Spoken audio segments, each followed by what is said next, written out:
আসসালামু আলাইকুম everyone, welcome back to the another new vlog. তো আজকের ভ্লগের শুরুতেই আপনারা দেখতে পাচ্ছেন এখানে বিফ রাখা আছে, তার সাথে পেঁয়াজ কুচি করে রাখা আছে, আলু কাটা আছে। কারণ আজকে যেহেতু স্পেশাল কিছু, তাই স্পেশাল কিছুর সাথে স্পেশাল কিছু রান্নাবান্না না থাকলে কীরকম হয় বলেন তো। আর স্পেশাল আজকে কি সেটা তো আপনারা বুঝতেই পারছেন, আজকে হচ্ছে ফুটবলের ফাইনাল ম্যাচ। তো আজকের দিনেই কিন্তু ঘোষিত হয়ে যাবে এবং আমরাও দেখে নেব যে কে এবারের কাপটা নিতে যাচ্ছে। যদিও মনে প্রাণে আমি আর্জেন্টিনা সাপোর্টার এবং আমি চাই যে আর্জেন্টিনাই কাপটা নিক। আর মনটাও খারাপ লাগছে কারণ এইবারই কিন্তু আমাদের প্রাণপ্রিয় জাদুকরের যে ফুটবলের জাদুকর সেটা হচ্ছে মেসির কিন্তু লাস্ট বিশ্বকাপ এবং সে এর পরবর্তীতে আর কোনো বিশ্বকাপ খেলবে না। তো এর জন্য মনটা একটু খারাপ লাগছে, বাট কী করার, যেহেতু আজকে একটা স্পেশাল ডে এবং স্পেশাল ম্যাচ, তাই স্পেশাল কিছু খানা দানার আয়োজন তো অবশ্যই করতে হয়। এর জন্য আমি এখানে বিফ নিয়ে নিয়েছি আর তার সাথে পেঁয়াজ কুচি করে রেখেছি, আলু কেটে রেখেছি, কারণ আজকে আমি রান্না করব বিরিয়ানি।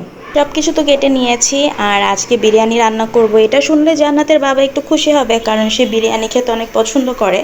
বাট যখন শুনবে যে আমরা ম্যাচের জন্য বিরিয়ানি রান্না করেছি স্পেশালি, তখন তার মনটা একটু খারাপ হতে পারে, কারণ সে মনে প্রাণে ব্রাজিল সাপোর্টার। বাট কিছু করার নেই, ব্রাজিল যেহেতু এবার নিতে পারলো না, তো আমরা মনে প্রাণে চাই যে তারা নেক্সট বিশ্বকাপ যেন নেয়।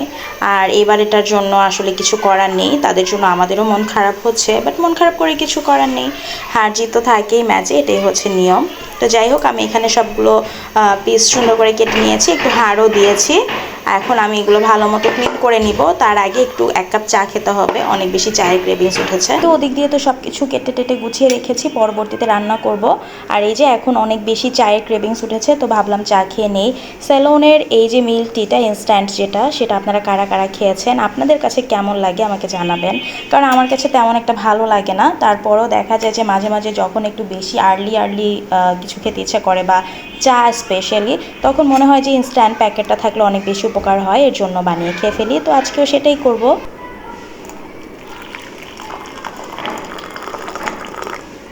সো এই তো এখন আমি এই যে স্যাশেটা দিয়ে দিব, এটা ইনস্ট্যান্ট।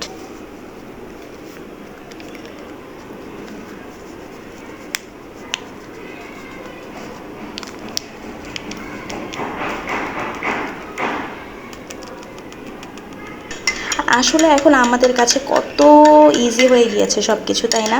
এই যে এখন আমরা চাও দেখা গেছে যে ইনস্ট্যান্ট প্যাকেট দিয়েই আমরা গুলিয়ে খেয়ে নিচ্ছি। আরও অনেক কিছু বের হয়েছে। আসলে আগের দিনে তো এরকম ছিল না, বাট এখন আমরা অনেক বেশি অলস হয়ে যাচ্ছি আর অলস হতে বাধ্য হচ্ছি, কারণ এই যে সব কিছু অনেক বেশি রেডিমেড পাওয়া যাচ্ছে এই কারণে। তো যাই হোক, আর এই চাটা কেন জানি আমার মনে হয় যে একটু কালার মিক্সড করা থাকে নাকি আমি জানি না, কারণ হচ্ছে এটার কালারটা জানি বেশি একদম কেমন টকটকে কালার হয়। আর খেতেও আমার কাছে একটু কেমন যেন লাগে, মনে হয় যে লিকারটা আর একটু বেশি হলে ভালো হতো। যদিও রেডিমেড জিনিস এত বেশি এক্সপেকটেশন রাখা উচিত না। তো আমার তো চা রেডি হয়ে গেছে, এখন আমি বারান্দায় বসে বসে চাটা এনজয় করব। এই তো বারান্দায় বসে বসে এখন চাটা এনজয় করছি। আর এই টাইমটায় আমি না ঘুম আসলে বারান্দায় বসে থাকি, চা বা কফি খাই বারান্দায় বসে। আর সূর্যটাও মনে হয় ডুবে গেছে বা মেঘে ঢেকে গেছে, এমন অবস্থা। এই তো ভিউটা বেশ ভালো লাগে আমার এখান থেকে, যে কত সুন্দর ভিউ, তাই না? আমার কাছে আমার এই বারান্দা থেকে ভিউগুলো খুবই ভালো লাগে। এতদিন যেহেতু আমাদের রাস্তায় কাজ চলছিল, তাই দেখা গেছে যে রিক্সা ঢুকতে পারছিল না বা কোনো ধরনের যানবাহন আসলে ঢুকতে পারছিল না, যার কারণে আমার জন্য খুব বেশি ইজি হতো ভয়েস দেওয়াটা, কোনো সারা শব্দ থাকতো না। বাট এখন একদমই রিক্সা মোটামুটি ঢুকতে পারে, বাইক ঢুকতে পারে, যার কারণে প্যাপু শব্দ আবার স্টার্ট হয়ে গেছে এবং আমারও ভয়েস দেওয়াটা একটু ডিফিকাল্ট হয়ে যাচ্ছে। বাট কিছু করার নেই, কি আর করার, রাস্তাটা ভালো হলে তো আমাদেরই সুবিধা। মাশাআল্লাহ, আকাশের ভিউটা কত অপরূপ, কত অপরূপ। আল্লাহ তাআলার সৃষ্টি আসলেই মানে কোনো তুলনা হয় না, তাই না? মাশাআল্লাহ। সন্ধ্যার টাইমে চলে আসলাম ইয়ামি চকলেট কেক নিয়ে। আর এই কেকটা কিন্তু আমার বোনের হাজব্যান্ডের বার্থডের কেক।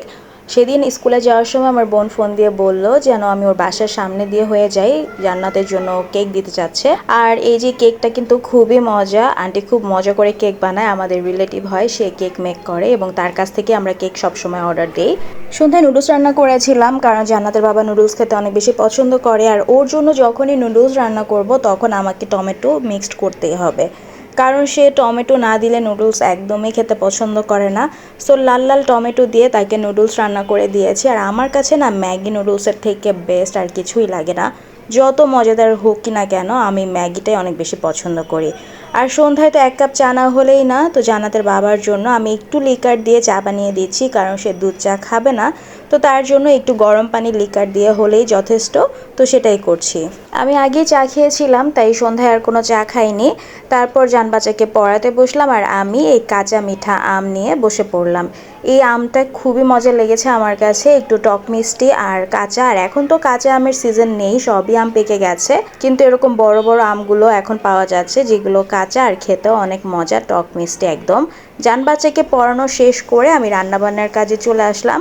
ওই যে বললাম যে আজকে স্পেশাল বিফ বিরিয়ানি রান্না করা হবে, আর বিফ বিরিয়ানির সাথে বা যে কোনো বিরিয়ানির সাথে আলু তো মাস্ট, কারণ আলু না থাকলে কেন জানি বিরিয়ানি খেতে মজাই লাগে না, মাখো মাখো একটা ভাব আসে না।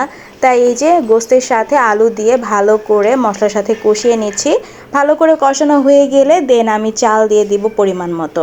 আর আমি খুব বেশি নার্ভাসও ফিল করছিলাম, কারণ আজকের ম্যাচে কি হবে জানি না, মনের খুশিতে রান্না তো করছি, কিন্তু আসলে খেলাটা দেখতে বসলে অবস্থাটা যে কি হবে সেটা তখনই বোঝা যাবে। তারপর একটু কফিও খেয়ে নিলাম, আর এদিক দিয়ে কিন্তু বিফ বিরিয়ানি একদম রেডি হয়ে গেছে। রান্না তো হয়ে গেছে, এখন ভাবছিলাম যে একটু তাড়াতাড়ি করে খাবারটা খেয়ে একদম রেডি হয়ে বসে পড়ি খেলা দেখতে। সো প্লেটিংও করে ফেলেছি। বিরিয়ানির সাথে আরেকটা মাস্ট আইটেম, সেটা হচ্ছে গিয়ে পেঁয়াজ। পেঁয়াজ তো লাগবেই, পেঁয়াজ ছাড়া বিরিয়ানি কিন্তু তেমন একটা জমে না। সো এই যে নিয়ে বসে পড়লাম, আর বিরিয়ানিটা মাশাল্লাহ ভালোই মজা হয়েছে। মিট থেকে শুরু করে আলু প্রপার কুক হয়েছে, এবং আলুটা কিন্তু একদম এই যে একদম নরম হয়ে গেছে, যেটা দিয়ে বিরিয়ানি খেতে অনেক বেশি মজা। বিরিয়ানির আলু যদি না নরম হয় তাহলে কিন্তু খেতে ভালো লাগে না। সো তাড়াতাড়ি করে খেয়ে নিচ্ছি, আর ওদিক দিয়ে কিন্তু খেলা অলমোস্ট শুরু হয়ে যাচ্ছে।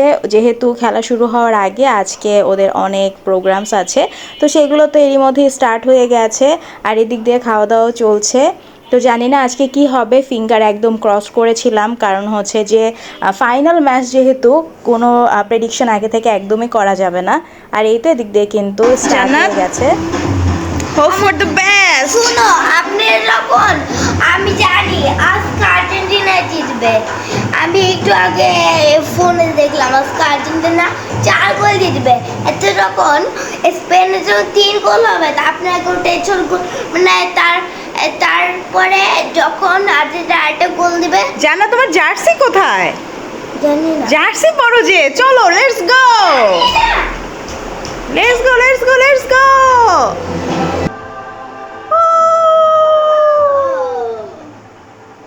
তো জানবাচ্চা তো অনেক প্রেডিকশন করে ফেলছিল এর মধ্যে যে কি হবে না হবে, কোন দল কয়টা গোল দিবে। তো আমারই তো ভয় লাগছিল ওর কথা শুনে যে ও এত সুন্দর প্রেডিকশন কিভাবে করে ফেলছে, জানি না যে কি হবে। আর এই তো জানবাচ্চা কিন্তু জার্সি পরে রেডি হয়ে গেছে, আর একটু পরেই খেলা স্টার্ট হয়ে যাবে। তো অনেক বেশি ভয় লাগছিল, জানি না যে অনেক খুশি নিয়ে খেলাটা দেখতে বসেছিলাম যে খুশি মুখটা লাস্ট পর্যন্ত থাকবে কিনা। আর ফাইনালে ওরা জিতুক বা না জিতুক, সো মেসির জন্যই প্রে করছিলাম যেন ওরা উইন হয়ে যায়। সো দেখি।